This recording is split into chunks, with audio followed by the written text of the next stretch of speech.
Wars between worlds, discrimination, and enslaved races fighting to protect the upper classes.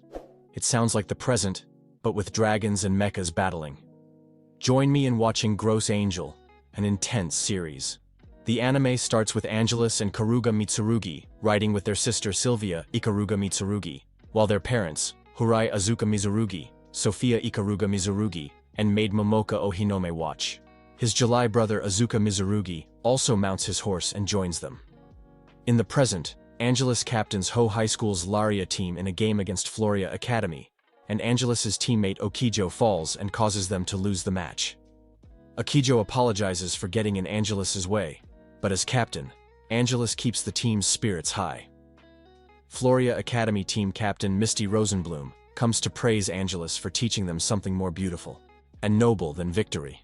The city is filled with mana-powered holograms, celebrating Angel's 16th birthday.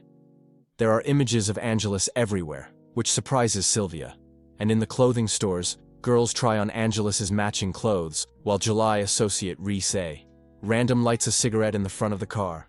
Angelus promises to show her nation her mana light. After Julio mentions he's eagerly anticipating tomorrow's baptism ritual, he and Riz observe police cars parked on the sidewalk near a 3-star restaurant. A hologram of a mana light stop sign appears, causing the security car ahead of them to halt. The guards exit the vehicle to establish a perimeter defense with mana light shields, as Riza had instructed. She reassures Julio not to worry, assuring him that her forces will handle the situation. According to July, the situation concerns a rule. A police officer forms a mana barrier around a girl named Sarah, and bends down to touch the barrier, and sparks of static electricity appear, as mana users cannot break mana barriers. Sarah manages to destroy the barrier, and Angelus gasps as she sees Sarah break her mana light. Julio asks his sister if this is the first time she has seen a norm in person. The officer decides to designate Sarah as standard one pile of numbers to identify her, and Sarah's mother cries and grabs her daughter from the police, which earns her a beating from them. Angels intervenes and then tells her to have another child who isn't a norm, and she gets so irritated that she throws Sarah's milk bottle at Angels, but it hits a mana light shield Momoka formed to protect Angelus. Sarah is placed in a glass cage and taken away in a police car, while the police restrain her mother from Sarah. At night, Angelus sings the Song of Light as she begins at the last line of the second verse, and her mother joins in and gives Angelus a ring. Meanwhile, at the Dawn Pillar, Emperor Hurai Mitsurugi is programming something in a dark room, and July watches from the shadows without her father's knowledge. Finally, Princess Angel's 16th birthday and the day of her christening ritual arrives. The citizens of the Mitsurugi Empire throng the streets to see the princess, and Princess Angelus and her family will head to the Pillar of Dawn, where the ceremony will take place. After the Emperor, Dr. Jure, delivers his speech, a machine enclosed in glass with a cross shape inside is activated, and then July and Sylvia, Riza and Momoka smile and wait, while Sophia opens the machine to allow Princess Angelus to step inside. The mana light from Angelus brightens the Dawn Pillar, yet unexpectedly the machine malfunctions, causing the audience to gasp in surprise. Akiho hears a siren sound, and according to the police officer accompanying Sarah, it's an alert from Norma. Momoka is shocked as she sees Angelus, caught and embarrassed within the machine, observing her subjects. Emperor Horai realizes something is amiss, and July informs her father that she has deactivated the disguise and is Risa. Risa uses her mana light to effectively aim at the Emperor, while Julio reveals that Angelus is actually a norm. Just as July finishes his brief speech, Sophia manages to open the glass door of the machine and free Angelus, but July notices and orders 2 guards to go after them. The guards run towards Sophia and Angelus, but Sophia closes the doors. They approach an exit and notice their vehicle outside, but once they get out, Angelus is trapped in a barrier. As was Sarah, and Sophia is captured by the guards. The police officer tells Angelus that she is under suspicion of being a norm and asks her not to resist. Angelus asks her what it means by going through the barrier. Despite Sophia's protest and breaking the mana light, she confirms her status as a norm. The police officer points his gun at Angelus, asking her to drop her weapon and surrender. Angelus then, who still considers herself the first princess, sits insulted and pulls out the sword she has been using as part of the ceremony, and then the police officer panics and shoots.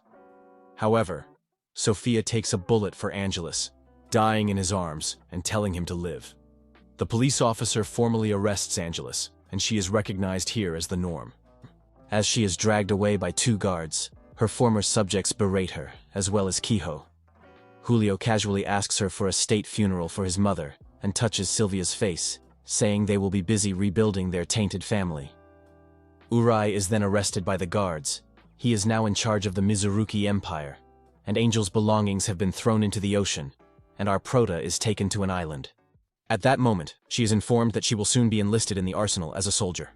The woman begins to remove Angelus's belongings, but when she attempts to take Angelus's ring, Angelus becomes extremely possessive. She informs the woman of her royal family privileges and belittles the insulted woman. The family gets ready for Angelus's task, but the second woman, who is supposed to call her official, Emma 2009, requests to be the one to handle it, because a rule must be dealt with by another rule. Jill, Arsenal Commander is her name, and she begins to free Angelus from her handcuffs. Jill is impressed that Angelus has made it to 16 without ever using mana, and asks Angelus if she ever thought that was strange. And then Emma explains that Angelus has a maid who uses mana. Jill then manages to take the ring from Angelus in her moment of grief, and asks her to get it back using mana. When Angelus is unable to summon the powers of the Mana Light, Jill informs her that she lacks both the privileges of royalty and any rights as a person. Jill then welcomes her to hell and cuts her dress down the middle. After tearing it off, Jill bends Anjali over a table, while Emma uses mana to shackle her. At that point, Jill begins to search our heroine in a violent and humiliating manner. Meanwhile, Anya starts her first day as a standard soldier, and it is explained to her that the responsibilities of an arsenal soldier are to defend human territory by intercepting and destroying the dragons. Jill assigns Anya to the first squadron, even though she faces the worst waves, as she believes the Emperor will soon order her release. The first squad is led by Captain Zola, a hedonistic woman, who introduces her to the unit. Anya is supervised by Zalia, a quiet lieutenant and second in command to Sola. When she arrives, she's surrounded by rules. The princess calls her as if she's an object, sparking a big argument. The norms say they're all norms, including her, and she shouldn't treat them poorly. But the princess insists she's not one of them, and will be rescued, earning their hatred and being called a defective princess. When Anya refuses to wear a dead pilot's costume, she goes out naked, pushed and embarrassed. Because of the fact that other norms see her naked, Angie reluctantly agrees to wear the costume. When Jill is asked in the infirmary if it makes sense to send Anya the first troop as a rookie, she smiles cynically and replies wryly that if she didn't make her decision right, she'll just lose her life. Next, Anya is trained in a Paramoil 1 flying ship simulator. Although she is confused at first, she manages to handle the Paramoil when she remembers her aerial cross-country games, which is much like Paramoil's controls. This surprises everyone, as Paramoil is tough to handle, and many still fail. Eventually, Sola admits Anya is doing well and excelling. If she went out, she'd give Anya supplies, a room to sleep in, rather than a cell in the canteen. Sola's girls remind her that her royal status is gone and to accept it as the norm. After taking her food for being picky, Anya leaves. Coco follows her, gives her pudding so she won't be hungry, and admits to Anya that she likes it and wants to visit the Mizurugi Empire. Then, she teaches her how to shop with money, explaining she'll earn more with military achievements. Back in her room, Anya discards the coconut pudding and writes a petition asking for her release. She lies down with Hilda in bed and exhausted. Hilda asks her for a rest, prompting Sola to mock her lack of stamina. G reads Anya's request, but quickly rejects it, and Sola drags Anya into the interrogation room and begins kissing her, forcibly caressing her while seductively licking her neck. Angry, Anya slaps Sola, causing her prosthetic eye to fall out, and Zola tells her that this is how it should be a rule: lose eyes and arms, but keep the will to fight. During the altercation, command is alerted that a singularity portal is about to open, and the first squadron is dispatched. As they fly, Annie attempts to flee, and Salia chases him, prepared to shoot if he escapes. Coco tries to accompany Anya back to the Mizurugi Empire. However, the portal opens, and a dragon shoots a beam through Coco, killing her instantly. The horrific spectacle leaves Anya in shock. The number and strength of the dragons, composed of 22 schooners, 1 galleon, is so great that the rules leave out of the battle the rookies to take care of the 2000 dragons, and then their paramales become mechas and begin to fight hard. For her part, despite Coco's death, Annie is still determined to defect from the unit. When she leaves, she is held at gunpoint until she must go to help the others. As she mourns Coco's loss, she chases Anya to stop her from leaving. Then, the schooners attack, terrifying Anya further. A dragon chases the princess, and as Sola prepares to strike the last galleon-like dragon, Ange crashes into her, shielding Jen and asking for help. The galleon destroys them both. Anya survives, but Sola dies.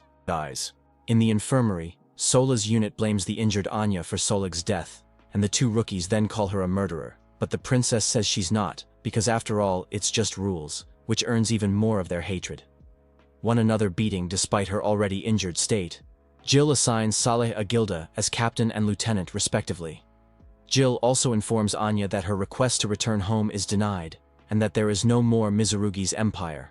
For after the revelation that it's a normal one, the citizens revolted or something. Anya can't believe it and asks about her family, but G tells her that her family has disappeared. Later, as punishment, G tells Anya to take the tombstones of fallen comrades to the cemetery, and G reminds her that the world of mana is kept balanced only because the norms are in charge of killing dragons, since Hezog is their only mission in life. So their inner peace was only because of all the norms that fought and they died to protect them. Anya says she didn't know, and it doesn't make sense that just because she can't control mana, she has to be in that hell. Heya isn't a norm, though she says nothing about other norms sacrificed for it. G insults her, and when told there's a new dragon to chase, Angie says she'd rather die than stay in that hell. But G tells her she'll have to die in battle like everyone else. In response to Anya's deep despair and the shortage of available paramale units, Gil makes the decision to assign Anya to a special paramale that other pilots view as outdated and ancient.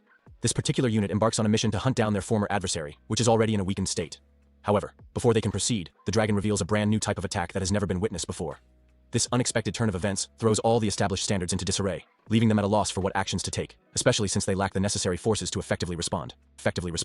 When she's about to finish Sally off, Hanya starts to get her attention, willing to die in battle more in a depressive than heroic way, which is pretty easy because the paramale works so poorly and is hard to control. However, when she is about to be eaten by the dragon, she remembers her dying mother's wish that she lives. Then the ring she gave her begins to glow, and Anya awakens in assault mode from Bilgis, her ship, and in an incredible display destroys the galleon. At that moment, while crying, she realizes she enjoys killing for a living. In the Arsenal Cemetery, Anya remembers her family, disavows her life as a princess, and Angel cuts her hair, vowing to survive. After their mission, the squadron collects their reward, with Anya taking the lion's share. If they hated her before, her guilt in Zola's demise makes them want Angel dead, so they are furious and can't realize she can manage Vilks, whom no one else can. Later, upset by Anya's arrogance, Hilda and her gang try to intimidate her and cut her uniform, leaving her nearly unclothed. Yet, Anya wears it as is and cuts off one of their uniforms, calling her a witch. Though many dislike her, some defend her. All day they try to ruin her, but with her attitude, Anya ends up ruining them. At one point they even try to fill their water bottle with a laxative liquid, but when Angela notices that she has already taken a sip, she decides to kiss one of them on the mouth and pass the water to her, so the girl suffers the effect of the laxative. Then they want to make fun of her underwear, calling her a slut, but the real owner of the underwear appears and gives them a big beating. Then she starts to earn more hatred from the girls who can't ruin her. Later, she heads out to reprimand the girls for bullying Anya, because although she dislikes her too, their actions are wrong. They insist they'll never forgive her, even though one girl mentions Anya already atoned by tending the cemetery plaques. Then Hilda arrives, ready to defend her friends, agreeing that Anya's actions are unforgivable, as Anya maintains her arrogant demeanor. Zola forces them to stop, then Hilda pulls out her knife ready to confront him, but nevertheless ends up desisting because he is her superior and decides to leave. Meanwhile, Salia reads a book on leadership, and Vivian starts to like Angel. Then it is revealed that Salia wants to pilot the AWCB-XAG Bilkis, and that Jill had promised it to her, even though Anya now has it. At Jasmine's mall, Annie buys her new uniform only because there are few remnants left of what she once was, and Yasmin tries to lecture her due to people's dislike, saying that with that attitude they will all hate her for sure. Hopefully Anya ignores. While Anya eats alone in the canteen, Vivian tries to give her a keychain, but Angie angrily refuses to accept it and pushes them away, assuring that she is fine on her own. For her part, Hilda buys Zola's quarters, and in addition to her quarters, she also buys the other girls in her group, so they are now her lovers, and spend the night together, and later ditches her artificial eyeball as part of the move, and then heads to the hangar and plans something in the Bilkis. On their way out, the squadron maintains their formation until Anya rushes forward, and then Bilkis starts to break down and spew black smoke, and then Hilda approaches Angel to make it clear that the one who broke her ship was her. Despite Bilkis' breakdown, Angel another transforms into assault mode. One schooner launches towards Anya, and they fight. Anya's cabin floods, rendering her unconscious. Later, she wakes up tied and naked on a bed, with an unknown boy beside her. After the battle, the girls are told to return. Although Anya is presumed missing, Salia urges them to search, not for Anya, but because she wants to pilot the Bilkis. However, Hilda insists they're out of fuel and can't waste time on the defective princess, and due to the ancient ship, they all make the decision to head back. Upon waking, Hang discovers herself tied up and without clothes, with a partially clothed boy sleeping beside her. She then succeeds in breaking free of the restraints and fleeing the location. The boy attempts to assure her that he didn't engage in any of the inappropriate actions she suspects, but after some awkwardness, it seems like a falsehood. Anya then chooses to bind him to a tree and attempts to repair Bilkis in order to return to the barracks. Meanwhile, at Arsenal, no one understands how the Bilks failed, and the night before the technician in charge of that had given him one last look, although they don't know it was before Hilda came in to break it. Jill, who was happy that someone was finally able to maneuver the Bilkis, orders Salia to conduct a search and rescue operation for Anya, even if it is her lifeless and inert body if necessary. Ange escapes and reaches the shore where the Bilkis is docked. She finds Keela's underwear in the engine, causing the malfunction. Meanwhile, in the rain, Anya seeks shelter in the forest, realizing the water could drown her. Unfortunately, a snake bites her, leaving her unconscious. Luckily, this happens right in front of the boy who, although tied up, manages to break free to save her. The boy saves her by sucking the poison from her left leg and heals her in his hideout. He cares for Anya while fixing the Bilkis, which reminds him of his past. Mourning his parents' death, a wounded Giles approaches with the Bilkis behind. He cleans her and feeds her hot soup, as Anya is still numb from the poison. Later, when they can move, Andy goes to the beach where the Bilkis is and sees the boy trying to fix it. As he talks, he shows he knows about the paramilitary, especially the B-Kills, because he has studied them.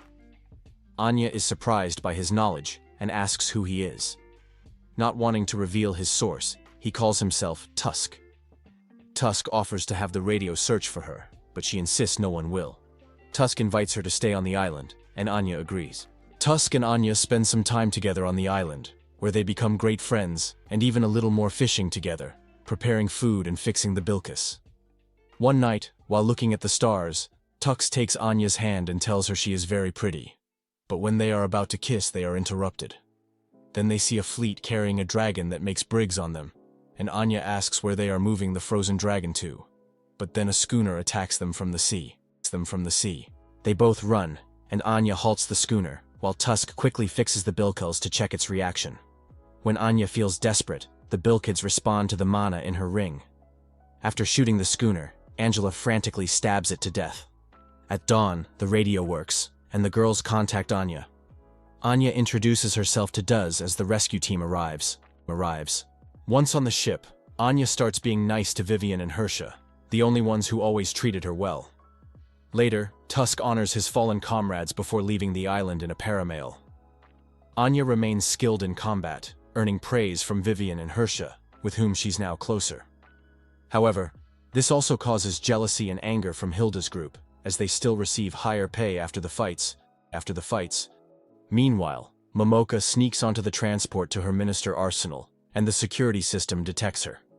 Angel is surprised by Momoka's arrival, and Momoka is shocked to see Angel looking so tomboyish. Formerly dainty Princess Jill receives a call from the committee instructing her on how to handle Momoka due to her situation, suggesting she should send her back to her original country. It would mean revealing the truth about the rules and the dragons, and that simply cannot occur. Although her partner wishes to rescue her, since she only came to visit the princess, Jill explains that it's merely a rule. She emphasizes that she cannot alter the rules established by humans, but they do permit them to be together for now. Consequently, the unit entrusts Momoka to Anya's care during her time there. Despite Momoka's happiness at being reunited with Anya and her evident loyalty to her, she turns cold and resentful. Momoka is aware from the start that Anya is a rule, yet she conceals this fact from her. Momoka insists that she desires to stay by Anya's side, believing it to be her rightful place in the world.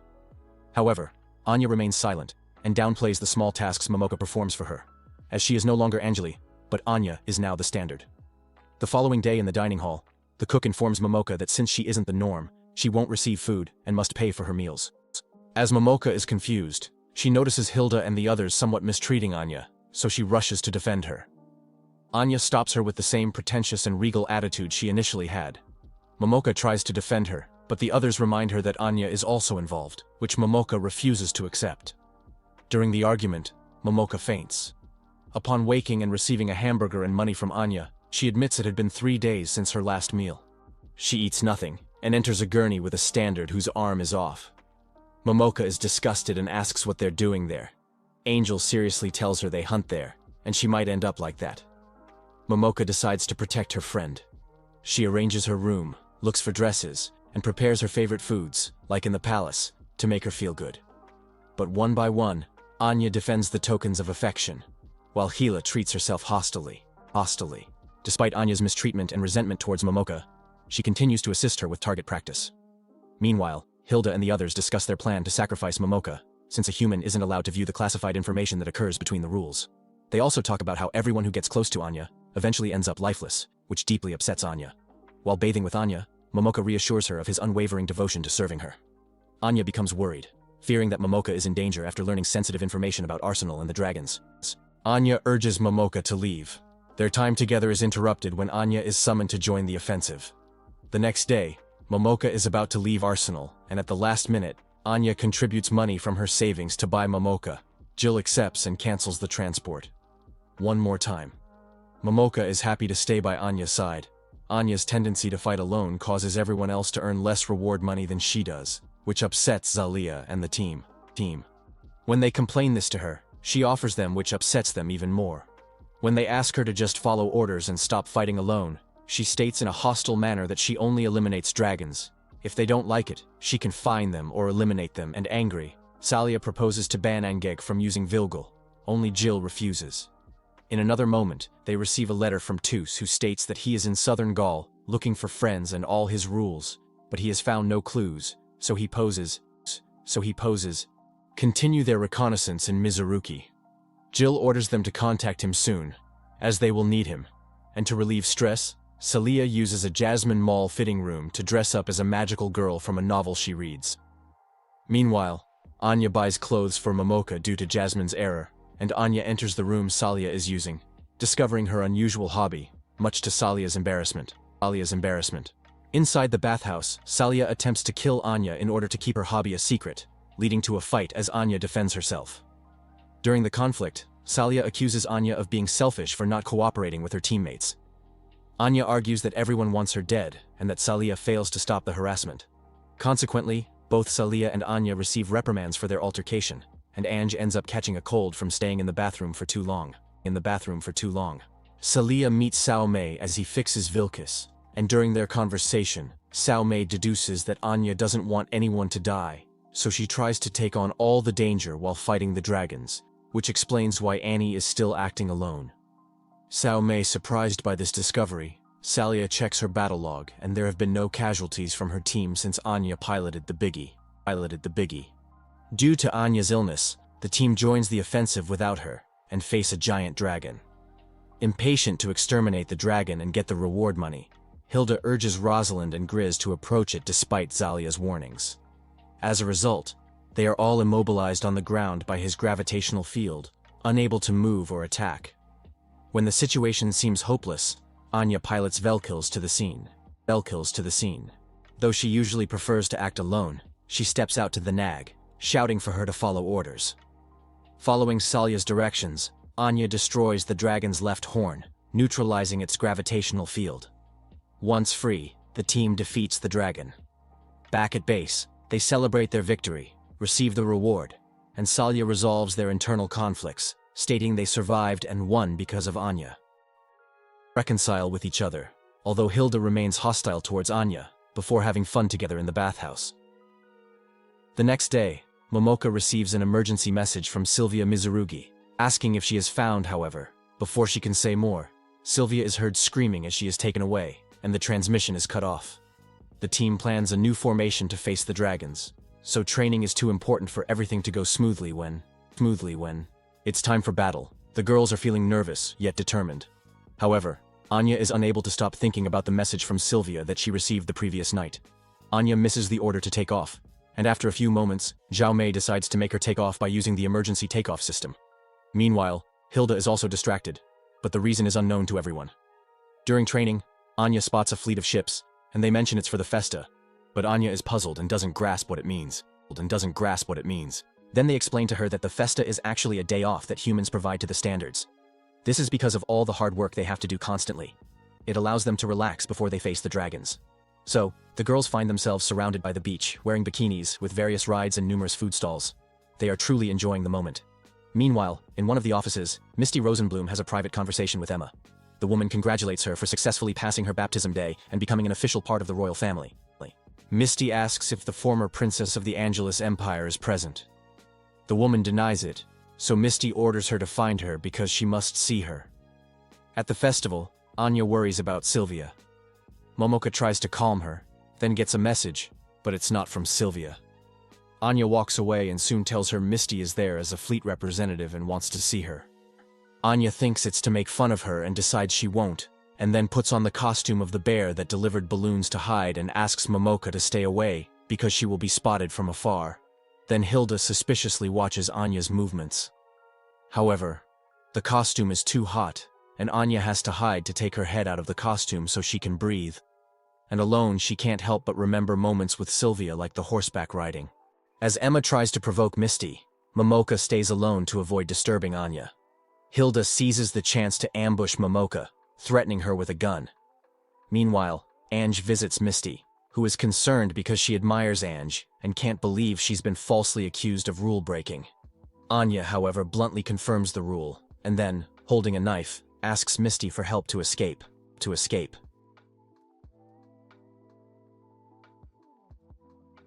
People. Anya takes a cart with weapons, puts Misty on it, and heads to the ship to escape. When she arrives, she sees Hilda aiming her gun at Momoka to make her pilot the ship with mana. Anya says she will use the ship and doesn't trust Hilda, so they can't go together. But Hilda explains they need to break a safety only she knows how to, so they must cooperate. At the fest, they give awards to winners, while Emma notices an issue. As it ends, Gilda and Angie execute the plan, and the ship departs. Gilda runs to the ship, but Angie tells her she'll leave her for the bad things she did. Hilda boards, just as Jill, Emma, and others arrive. Struggling to climb, she says she's waited years to escape, and that's why she was the toy. Zola's tree joins her lovers, yet she wants to escape to save her mother. Ultimo surprises Anya, and as Hilda loses her grip, Angie decides to grab her hand to prevent her fall. When a large team discovers the ship, Stamus ensures the bear suit is safe. Hilda, Momoka, and Ange escape and part ways, wishing each other luck. We saw Hilda's childhood memories, enjoying time at home, eating her mother and chat with her as any girl her age would. But one day, the police came and took her away suddenly, while her mother begged for the 2000 to return. Now, Hilda steals a pink dress from a store and goes to find her mother. At her mother's house, she enters, and her mother asks who she is, smiling and assuming she's a friend of her daughter. Then opens the garden doors by the tree. Apple. Hilda is then so excited that she doesn't focus on her mother's strange words and bursts out crying about coming home. Meanwhile, Momoka and Anya investigate the town to decide how to carry out the plan. At night they enter a house using Momoka's mana powers and find Anya's old friend Akijo there. Anya approaches and Akiho begins to tremble with fear, for like all humans who are not and live by rules, she believes they are violent and monstrous. Anya tries to convince her otherwise, reminding him they are friends, and she is still the same. Akiho nods, affirming their friendship, but remains scared. Anya asks her to keep her presence a secret, but Akiho starts messaging behind her back. Anya notices and feels sad, realizing Akiho is like the others, even like her former princess self, and decides to tie her up, carefully so she doesn't betray them. Meanwhile, Momoka gets a small ship working, and they escape, leaving Kiho handcuffed. As they travel, Angel thanks Momoka for not judging her. Continuing on, they're ambushed by many police ships, forcing a long, hard fight to get a laugh from them. This causes big explosions in the distance, and Tusk, sent by the Norma to find the fugitives, laughs as he predicted they'd be killed by the police. Anya would make a mess of the city rather than go unnoticed. They finally manage to escape through a secret passageway and reach the palace. But there they are again, ambushed. On the palace balcony, Sylvia cries out for help. Meanwhile, Hilda is happily eating a slice of apple pie when a little girl arrives and hugs her mother. The mother calls her Hilda, and the girl asks her who is this young woman who is there. Then Hilda is furious that she called her by the same name and affirms she is Hilda, her daughter, from whom 11 was separated years ago. Hearing this, the mother despairs and tells her to leave.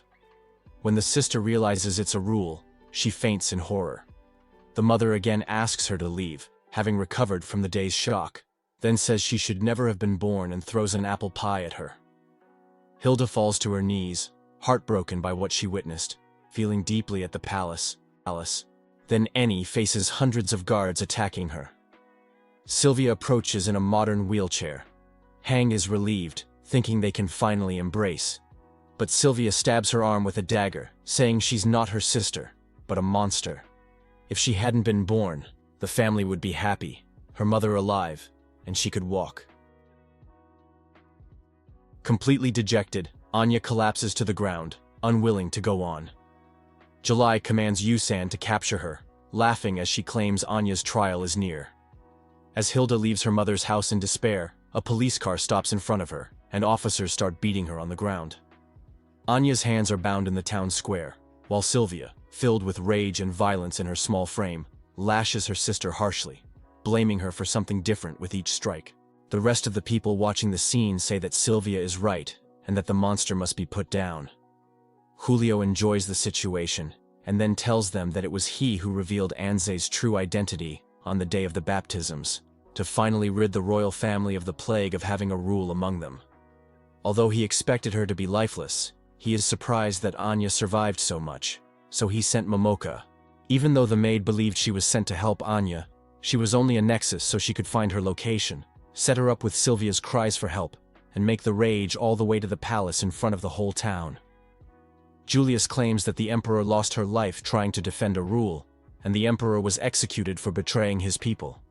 Now with Anya's execution, all the people will be avenged and will return to what they were before. These words receive a great ovation from all the people, and Anya is taken in front of the gallows, while everyone shouts and celebrates her death. Anya asks why she must die if she did nothing wrong, and then her schoolmates assure her that she is a violent monster like all the rules, etc., etc. Anya can't believe that the people who talk so much about peace are so illogical and violent. She remembers that the only ones who accepted her as she is were Momoka and the other norms. Akiho then starts chanting for her to be hanged, and everyone joins in the chant to make it happen. Celebrating, Anya remembers her mother's words when she gave her the ring, and then walks to the gallows singing her mother's song, which angers her brothers filled with violence for hearing her sing that song. They order the guards to hang her, and they do so, and everyone celebrates. Then Tusk appears, and crashes his candy, and cuts the rope from Anya's neck, saving her life and Angel. They free themselves and, using Doss's guns and grenades, manage to get her on her paramel and escape together. In the sky, he thanks Sylvia for showing how terrifying humans can be. Then, as July screams for them to appreciate her, he throws a shuriken that cuts her face. During the trip, Tusk tells her he was sent by Jill because they wouldn't let her die, and he gives her the ring from his mother. Angel questions her about her real identity, and Tux reveals he's a knight, specifically a knight of Bilkis, there to protect her. He suggests she ask Jill for more details. Tusk departs from them on the Island of Rules, explaining he has other duties, but after complimenting Anya, he expresses hope to meet again. Jill then arrives, promising to answer all their questions, but first, she punches him in the stomach to. Hilda then confides in Anya, expressing her regret for running away. When Anya wakes up, she finds herself naked in a cell, and her companions inform her that her punishment involves a week in confinement. All her belongings will be confiscated, including the Bilgis. Before departing, Sale assures her that she should not have trusted her. As Anya searches for quilts and clothes to cover herself, she discovers that Hilda is her companion in the cell, and she is all beaten up. Hilda is silent, but Anya shares her palace ordeal. Hilda mentions being beaten by 50 men, but says nothing about her mother. The next day, she has a nightmare about her mother, and tells Anya part of it. Anya tries to comfort her, saying her friends are there, but Hilda says they were never her friends. She always used them. When she returns, her friends realize they were used, and Chris spits in her face and then claims she must have died in the escape, so Hora is really alone. Hilda claims she wants to die, but Angela convinces to instead destroy the false, violent, and superficial world of humans, and they both decide that they will do so when they manage to get out of there, which gives them a reason to keep on living. Sylvia grows uneasy after meeting Anya at the execution, questioning if obeying her brother was right, despite his hateful whipping, which wasn't by his order. Scared, she visits Julio's room, finding him with Riza. In a seemingly intimate moment, Julio calls Riza Mama and reveals Anya hinders his plans. Riza then pours a strange liquid into Julio's mouth as Sylvia watches, like a monster with wings and a tail. Once she learns the truth, Riza uses her tail to strangle Sylvia, who cries out to Anya for help. A week has gone by since the fugitives were jailed, surviving on bread and water without a chance to bathe. In a flashback, Jill, now known as Electria, comes back to the arsenal, injured, and with her right arm gone. Young Salia and May find Jill's state, and Salia promises to avenge Jill. Jill blames herself for not managing Vilkils, resulting in the deaths of many knights. Years later, Gil refuses Salia's offer to use Vilkis, leaving Salia unable to pilot the legendary Fremel. If she doesn't try, she risks ending up like her, with an amputated arm replaced by a robotic one. In the present, Salia can't understand what Anya has that she lacks, which would let her pilot the Vilkils, and she hopes to use. The Pilkils is destroyed, but a unique portal opens on Arsenal 1. Numerous schooner-like dragons, over 128, assault the base, an unprecedented event. Given the urgency, all troops, even the youngest 10-year-olds, must attack. A dragon destroys the communications center, forcing them to move to the emergency center. Once they've destroyed 80%, a song starts playing, and the dragons head towards the singularity. Then, 3 dragons appear for him, and the red paramale, seemingly the leader, releases a powerful lightning bolt, devastating much of Arsenal and the island, killing many. 1 dragon destroys the wall imprisoning the fugitives, allowing Anya and Hilda to escape. Salia's squadron is deployed to intercept the enemies, and she's instructed to let Anya use the Vilkils.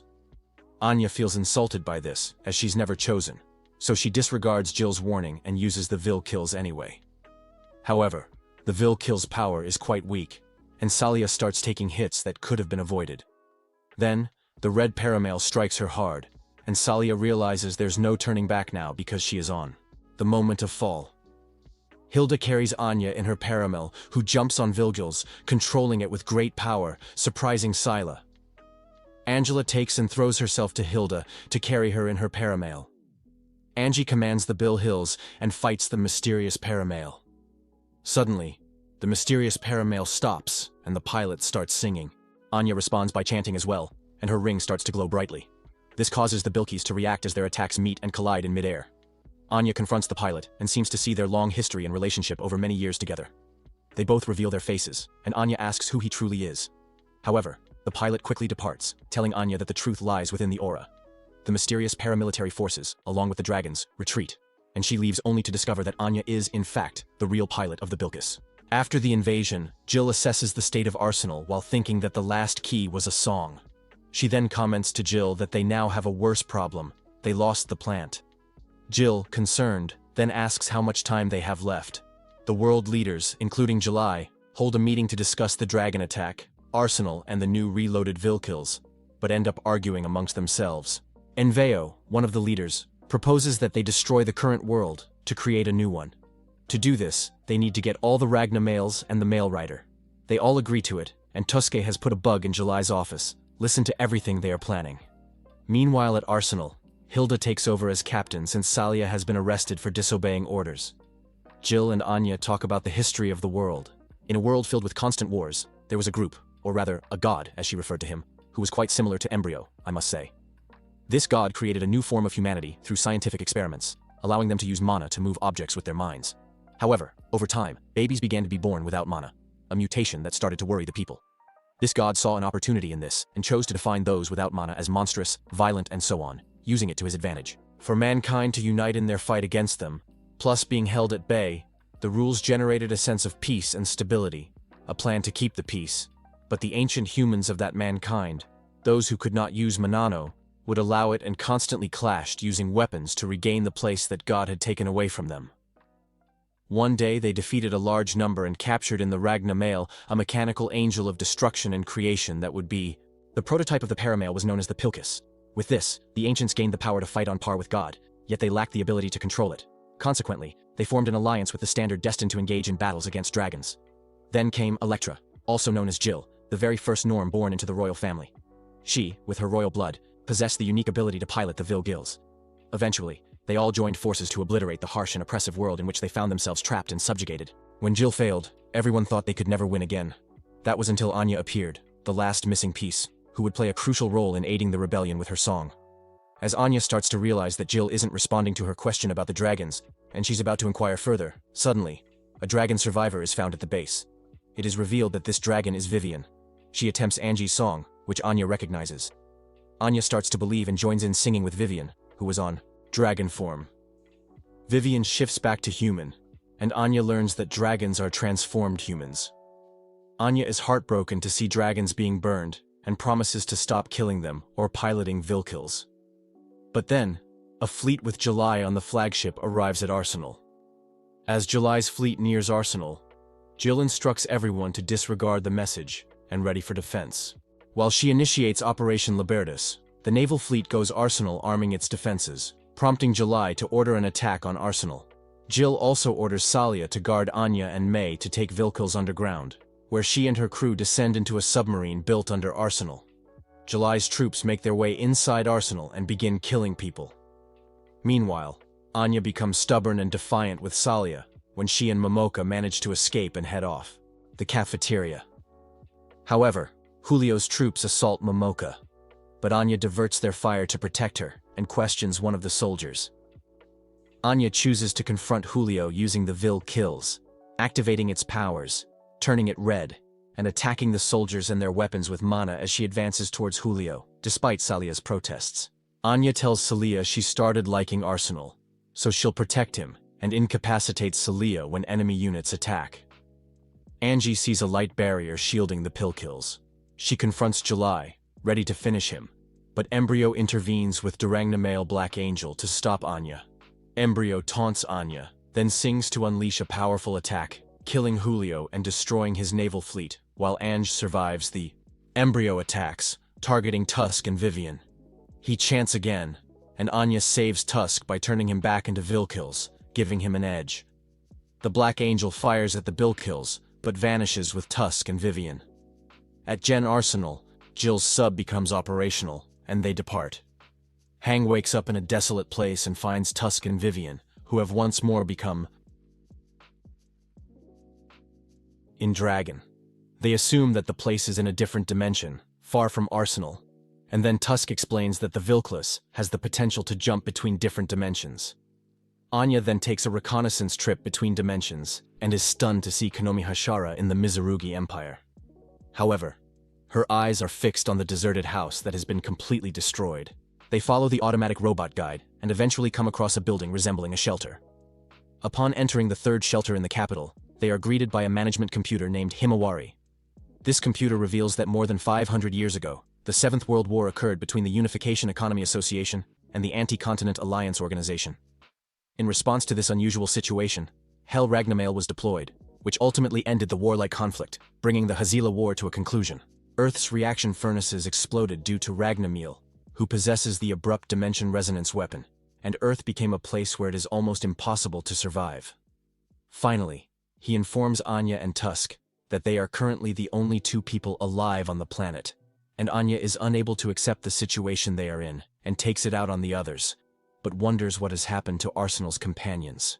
Tox then informs Anya that they had consistently battled to liberate the people from Embryo's control. Nevertheless, he remarks that it appears their dedicated efforts have been in vain, which has created tension between them. Anya subsequently sends Tusk a gift as an apology for past actions and chooses to reconcile with him. Eventually, they discover a well-maintained room and opt to reside there.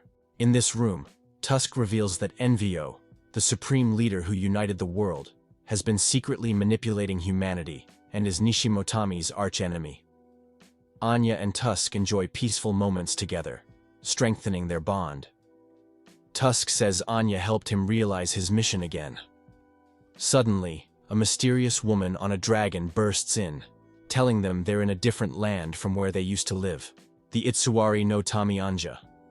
Tusk, Vivian and the Vilquil are transported by dragons to a castle in the mountains where Vivian used to live, who is soon shot with a dart and taken away. Anya and Tusk are taken to see the High Priestess and her council, where not only does Anya's temper start to generate problems as usual, but Tusk is under a lot of scrutiny. Things look bleak until Salamande, the pilot that Anya met on Arsenal, offers them hospitality and she teaches them about their world during a tea ceremony. Angel's patience, and Agata tries to take her calm hostess hostage. Salamande shows Anya how they survived, the source of mana of light, and the truth of the war between Arsenal, dragons, and Embryo. Anya attacks Salamande, but is subdued, wakes up in a hospital with Vivian, now human, guarding her, and learns Vivian can control her transformations, thanks to the doctor liking her dragon gene. Then they hear Tusk scream in the next room, where Anya and Vivian find him naked, tied to a table, surrounded by young dragonettes. The doctor thanks Tusk for cooperating, as humanoid males are rare, and they've learned a lot about sex, angering Anya. Later, Anya and Vivian meet Salamande and another female dragon, actually Vivian's mother. If the dragons plan a festival for her return. During the festival, the Salamande guards meet with Angie and Tuske, asking them to learn about them, and they in turn want to learn. Tusk asks Anya if they really need to return to their land, but Ange has no answer.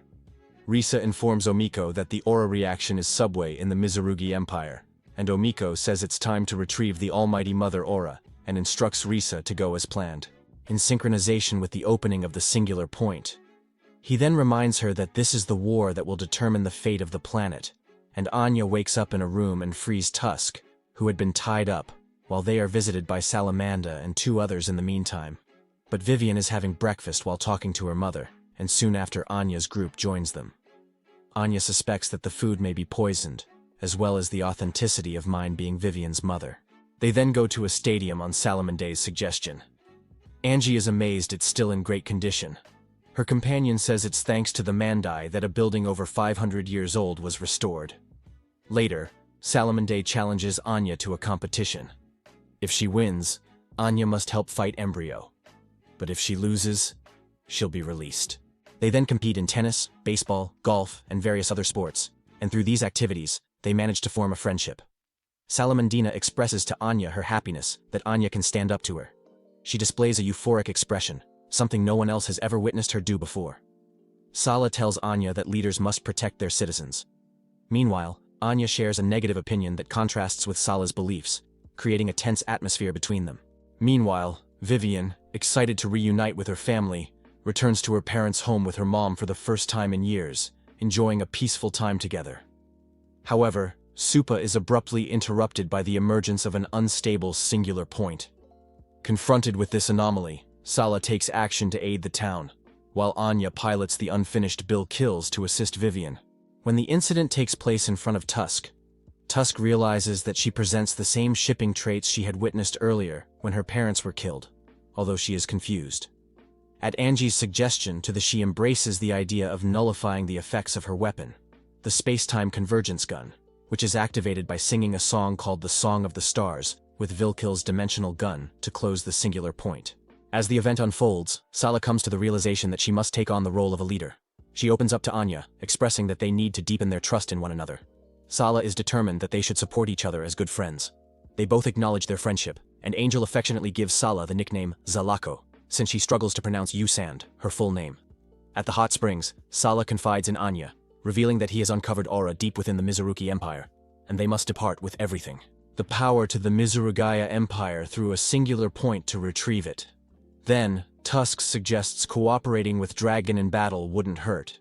In contrast, Anya is distressed, unable to trust due to constant lies. She finds it odd that a former princess Gimbada, the Mizurugi Empire. Tusk encourages Anya to follow her desires and assures her of his support, and his optimistic words are comforting. Anya. During lunch, Lamia expresses gratitude to Anya. Due to Tusk's injuries from Anya's blow, the dragon women invite him to join them. Tusk's apparent infatuation with the dragon woman makes Anya jealous, prompting her to gesture threateningly, and then create space for just two, awaiting Tusk. Anya feels a strong connection with the people of Arsenal, admiring their ability to live happily and peacefully without mana. He then decides that he will return to Arsenal because it is a comfortable place to live, and also because Momoka is waiting there for Anya's return. After Anya has made her decision, she comes to room and tells Anya that how she respects Anya's decisions, and how she is indebted to her.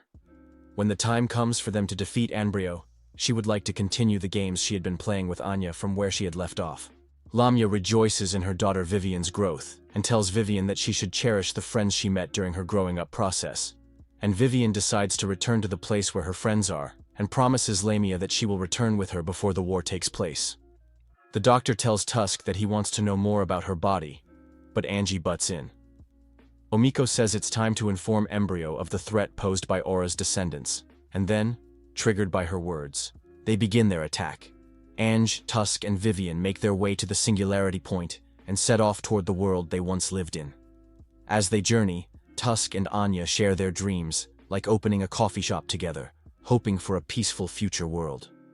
When the singularity point opens, they find themselves not in the skies of the Mizurugi Empire, as they had planned to depart. They soon realize they have fallen into an ambush.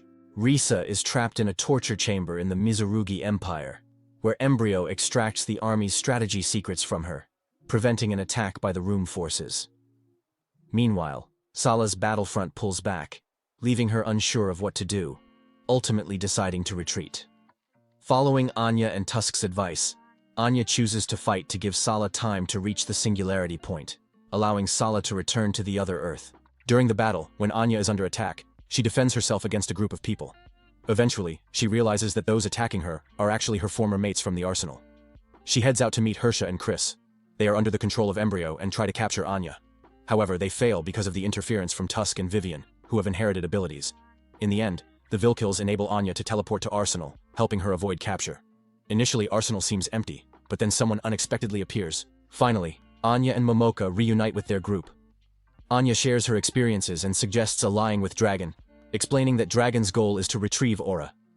If they succeed, energy will be cut off, preventing humans from using 2000 mana or opening singularities, making Paramail unnecessary. Until now, the Norma hunted dragons to regain mana, but achieving this goal would end that need and stop the war. Jill and the others refuse, but Jasmine, older and wiser, supports Anya and tries to persuade Jill too.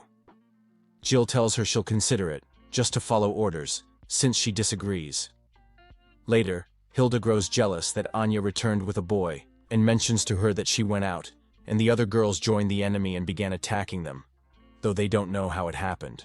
He subsequently introduces him to the new girls who have recently joined the team. G instructs Anya to reach out to Isodragon and begin negotiations with them, insisting on forming a united front, exactly as Anya had hoped for. Anya then reports that she has been conducting research and has come to the conclusion that Embryo is likely located at the Pillar of Dawn, which is why he has become their latest target. She also mentions that Aura is probably there as well. However, while explaining her plan, it becomes clear that Jill's true intention is to use the dragons merely as a sacrifice. While the Vile Kills finishes off an Embryo, Ange refuses to be part of this plan and Jill shows her a video of Momoka being tied up in a room. If Anya doesn't follow orders, she will open the hatch and the water pressure will kill her. Anya refuses again, yai the gallows and hits Tusk. Then Tusk puts his plan B into action and releases a gas that leaves everyone gawking and unable to move. After rescuing Momoka, they head to the Paramels with Vivienne to escape. At that moment, Jill appears and fiercely confronts Anya, but our protagonist seems to win. Jasmine, weakened, tells Jill she's lost and must accept it. Anja's group is ready to leave and tells Jasmine she'll change the rules, but in her own way, not in Jill's wrong and sadistic manner. Then, when they're in heaven, they're shot by another Paramale. Tusk's fuselage is under fierce attack by Hershea and Chris, nearly causing Momoka to be thrown into the sea, but she survives using mana. Anya attempts to question Hershea and Chris about what truly happened to them, but they refuse and quickly retreat. Anya feels relieved and moves to rescue Momoka, but Salia seizes the chance and surprises Anya with an attack. Salia, who deactivated Helmholtz all stealthy and made herself visible, shoots Anya with a tranquilizer gun. Anya wakes up abruptly in her room in the Mizurugi Empire, which remains in the same condition as before she was exiled, and then recognizes Momoka. Eni and Momoka once again fully enjoy life, just as they had spent it when Anya was princess of the Mizurugi Empire. Anya discovers a letter from Embryo and comes to the realization that everything happening around her is due to Embryo's actions. She makes up her mind to confront Embryo and plans to attack him. However, she is interrupted by the appearance of Salia, who is now the leader of the Diamond Rose Knights, which really disturbs Anya. Anya attempts to inquire about what happened to Salia, and Salia responds by explaining that after Jill and Angel discarded her, Embryo came to her aid. She adds that, despite Jill no longer having use for her, Embryo appreciates her worth, potential, and fallen in love with him. After Salia says this, she and Angel fight, and Anya escapes her pursuers. Leaving her room, Anya reunites with the children from the brilliant school, 2009 and Maria in Arsenal. In Mizurugi's palace garden, Hershea appears, revealing to Anya she's the headmistress of Embryo Kindergarten. She also tells Anya that because Embryo brings back to life the children who died, Hershea feels a lot of favor towards him and joins him. Hershea feels sympathy for Embryo's plan to create a world where children can live in peace, and then vows that she will stop at nothing to protect the children. At the foot of the tree, Anya meets Chris and asks him to give her a tour of Embryo's place, and is then reunited with her younger sister Sylvia, who had previously been. In the library, Sylvia is separated from Angeg. There, she lashes the floor beside Risa, who is naked, using her whip. Sylvia is angry about receiving the wrong volume and takes out her frustration on her former ally for drugging her. She screams at her slave, saying that the only reason she is still alive is because Embryo has permitted it. Just then, they are interrupted by Anya and Momoa. Both are shocked by the scene, and the moment Sylvia sees Anya's face, a sense of fear overcomes her. Embryo then meets with then drives off with the car, leaving Mizurugi behind. In the briefing room of the Aurora, the giant submarine in which they managed to escape, Jill raises questions about the fate of those of the Rules Revolution and the Ancients, and laments the loss of Anya, who is key to continuing the plan in the room. Then, Hilda tells Rosalie a plan to get Anya back. Then Jenna, that not my Hashira. Anya confirms Aura's existence and requires Embryo to release her, but he refuses and shows Anya that Laura plays an essential role in maintaining peace within human society. His reaction infuriates Anya, who then sees it as adequate reason to consider him her enemy. Anya attempts to kill Embryo by repeatedly shooting him, but he is reborn again and again and proclaims himself a time tuner. Embryo utilizes his power to hypnotize Anya and attempts to seduce her. However, when he kisses her, an image suddenly emerges in his mind, shattering the spell. She bites him, asserting that regardless of anything, her heart will never be void. This actually pleases Embryo, who reveals that he has been anticipating her for a long time in Jill's room. Meanwhile, Hilda finds out that Jill is troubled by her past relationship with Embryo. At the Aurora, Jill tells Tusk that despite being a knight of Vilkil, his actions have caused the revolution to fail. In Salia's bedroom, Embryo approaches Salia and offers to let Anya join the Diamond Rose Knights, but Salia refuses, and then in the library, Embryo serves her tea before proposing to Anya that he wants to marry her to fulfill his dream of destroying the world. Embryo reveals to Anya that he had tried to change the world where brutal and greedy ancient humans live together and make a world full of peace by using mana. But he tells Anya that his plans failed because the humans living in his world do not change. Anya then asks Embryo how to change the world, and he reveals to her that the song is built on the basis of a unified theory, and tells her that he has turned a law that influences the cosmos into a melody. Later, she tells Anya she plans to use Ragnamail to amplify the song, merging worlds to create a new one by exploiting Aura's energy. Ange refuses and attacks Embryo, but he tortures her in Hilda's room. At Aurora, Hilda and Rosalie are sent to rescue Chris and Angel. Hilda, distrusting Jill, teams with Tusk to stop Jill's escape to find Embryo, and in Konomi's prison, Hashira, Momoka sees Risa being tortured by Sylvia. Risa tells Momoka that Anya is in the shelter for royalty. In Aurora, Jill admits Empio controlled her mind, and she was drawn to him. She abandoned her friends, and believes killing Empio is her only redemption. After learning the truth, Hilda takes charge following Jasmine's revelation to Jill. Meanwhile, Embryo's attempts to torture Ange do not succeed. Embryo gathers the other male riders to attempt executing his plan, yet Salia is absent. At the safe house, Salia informs Anya that she needs to leave, and Anya strangles Salia before handing her Vilka's ring. After Anya and Momoka make their escape and flee, Hersha attempts to stop her, but then Bilkis shows up in response to the situation. Later, Sala arrives from the singular point to help Anya. When Tusk says he will advance to the center of the Mizurugi Empire, Hilda lets out a surprised cry, and on the Aurora's deck, Hilda gives an order to her squadron to meal. The recruits say in an apprehensive voice that it is stressful for her to fly over the world, brother. The Aurora surfaces, a hatch opens, and Hilda's corps launches its attack. And then, above the Mizurugi, Anya encounters Sala. The two then split up and Sala goes to rescue Aura. Vivian locates Anya by sensing Anya's signal with her native sense, and turns her paramal with one wing raised higher than the other, heading towards Anya's location. Hilda then rejoins Anya, but Chris attacks Anya, and then Hilda has a one-on-one battle with Chris on the riverbank where the Beakles crashed. Momoka gives mouth-to-mouth resuscitation to Anya to try to rescue her, and in doing so, Anya revives, and they both stumble. Heading towards the sea to meet their co-worker at the Aurora, they find themselves in an alley. While Momoka goes to find a car, Angie unexpectedly encounters an enemy controlled by Embryo. Amid an intense air battle, Rosalie asks Chris in a regretful tone why they must fight each other. In a flashback, Chris, Rosalie, and Hilda are seen exchanging gifts, and then Hilda makes some ugly comments about her. Chris then says in a distant tone that she put up with this kind of treatment and their smug attitudes because she thought they were her friends, and thereafter says that Emperor Lausend proposed that he wanted to be her friend. Meanwhile, in the car Momoka drives, Emperor says that because he is the creator, he has the power to control those who use mana. After seeing the emergence of nondescript beings that are under Embryo's control, Anya and Momoka advance toward the building above, Akonomi Hashira. Sala argues with Hersha and informs Naga and Kaname, the Dragon Girls, that retrieving Aura is impossible, suggesting their troops withdraw to regroup. Shortly after, Hersha and her children are lost, and she dies. Sala urges Risa to join her, while Sylvia warns Risa to go back to the dungeon, revealing that the dragon Embryo killed July. Meanwhile, Anya reaches the roof where Embryo is and encounters Tusk. Tusk buys Anya some time to escape by battling Embryo. When Hilda attempts to retreat, Chris attacks her, but a rookie aids her and covers her, though she dies. Then, Embryo teleports to Anya's location. Tus arrives to rescue the girls, but Momoka, under control, attacks him again. However, Anya frees Momoka, who attacks Embryo. She is shot in the chest but runs him through with a sword, pushing him off a cliff with a car, caught in the explosion.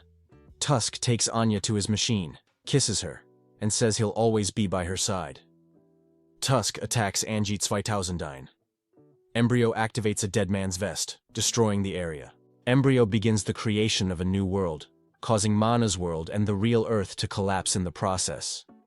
While Risa reveals that Embryo plans to merge the two worlds using Aura and Ragnamail, Hilda and Sala talk about forming strategic alliances to stop the space-time merger, and that it has to be on the condition that they bring Anya back, and then Enma appears, who is being manipulated by Envio, and confronts them, but is interrupted by Salia. On the other hand, Hersha enters the library and begs Embryo in tears to resurrect the preschoolers, but Hel refuses her wish, and realizing that Embryo has tricked her and reveals his true nature that he was just using her, Hersha, disappointed, buries the children and Embryo's flaws. She then decides to return to her old friends, realizing that Embryo was never really her friend, nor was he a good person. In Hilda's room, Hilda and Rosalie suffer for their stupidity and helplessness, and then Rosalie decides to defeat Chris for her deceased friend. In Jill's room, Jasmine tells Jill that if she had treated Salia with courtesy, she would not have betrayed her. Meanwhile, Anya arrives at the place where she had previously spent time with Tusk, which remains untouched from the last time she was there. She reflects deeply on the past, and then suddenly, tears start to flow uncontrollably. Meanwhile, in Salia's room, Salia is determined to kill Angel in order to gain Envio's acceptance. However, Ganbrio is furious with Salia and scolds her for allowing Anya to escape. He tells her that her envisioned new world would be exclusively for intelligent women. In the medical room of Aurora, Riza explains that because Norma has the capability to uncover the entire truth about this world, they are kept in quarantine. We then see that at a summit conference of government leaders, the leaders ask Embryo to save them from the chaos of the world. But Embryo refuses their request, claiming that he believes they are not needed in their new world. In Tusk's room, Anya mourns his death, and finds and reads Tusk's book, and discovers Tusk's true feelings for her, and remembers what Tusk meant to her. As a result of everything that has happened, Anya comes to the conclusion that she can't live on her own without having Tusk by her side. Feeling hopeless, she attempts to end her life by shooting herself with a gun. However, right at that moment, memories of Tusk flood her mind, and they convince her not to go through with it. Overwhelmed, she begins to cry uncontrollably. While Anya thinks about all the happy memories she shared with Tusk, gazing out at the setting sun, Tusk suddenly appears. In disbelief, she punches him while in tears, needing to confirm it was truly him. Then, she proceeds to have intercourse with him to ensure it was indeed Tusk. Later, the two confess their feelings for each other and promise to make a better world, when Tusk realizes he forgot something. When they return to their room, Anya is surprised and happy to discover that Momoka is also alive, and they are waiting for him with homemade food. Annie calls the Bilks, and then prepares for war to fight the crisis situation. All the citizens are desperate because they can't use their mana, which is because all the aura is being used on the space-time fusion. The aura group carries out a plan on how to counterattack when they receive a message from Anya, who comments that they are heading towards the place. Having analyzed the fact that Akinomi Hashira is the central point of the space-time fusion, Hilda gives the order to Aurora to go there. Ange, Tusk, and Momoka are reunited with their allies, and Ange is surprised to see Hersha's Ragnamail, who is very embarrassed but happy that she has returned. Seeing Risa there, he decides to forgive her actions, surprising Risa. After a tense moment, our protagonist talks to Jill about the best way to kill Embryo. Anya knows that every time he dies, another embryo from a different space-time replaces him, making it impossible to kill. Jill explains that the real embryo is in an undefined space, and although she couldn't reach it, Y, who controls Vilkils and knows the song, will unlock the unknown world. She hides her body and reports handing command to Hilda, then mentions Salia and slaps her, blaming her for unnecessary deaths. Later, Hilda gives command to Anya due to her royal status as a princess. Hilda tells Anya she's her prince and declares her love, but it won't be returned. Anya kisses her, saying she needs her in the new world. Afterwards, Anya and Tus vow to return safely to each other. Anya, without materials, gives her underwear to Tus as a lucky charm. She insists they must succeed and initiate Libertas. The Aurora breaks through the enemy net with its firepower, emerges from the sea, and flies with the Paramail squadron attacking.